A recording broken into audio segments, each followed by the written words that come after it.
జిల్లా చీపురుపల్లి మండలం రావివలస పంచాయతీ నాగంపేట గ్రామంలో శ్రీ శ్రీ శ్రీ లక్ష్మీ గణపతి సహిత ఉమా రామలింగేశ్వరి సహిత వల్లి దేవసేన సమేత సుబ్రహ్మణ్య స్వామి వారి ఆలయం ఇక్కడ నిర్మించడం జరిగింది.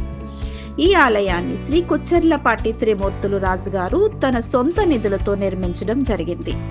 ఈ ఆలయం యొక్క విశిష్టత 3 గుడులు కూడా ఒకే ప్రదేశంలో ఉండటం దీని ప్రత్యేకత.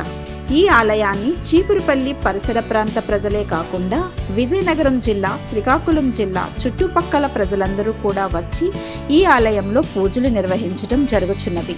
ఈ ఆలయానికి వచ్చి పూజ చేయించుకున్న ప్రతి ఒక్కరూ కూడా భక్తి శ్రద్ధలతో పూజను నిర్వహిస్తారు. ఇక్కడ ఆలయంలో పూజ చేసిన ప్రతి ఒక్కరికి సత్ఫలితాలు లభిస్తాయని ఇక్కడ ఒక ఆనవాయితీ. ఆలయాన్ని నిర్మించిన దగ్గర నుంచి కూడా ఈ యొక్క ఆలయ నిర్వహణ మొత్తం కూడా శ్రీ కొచ్చెర్లపాటి త్రిమూర్తులు రాజు గారు చూసుకుంటున్నారు.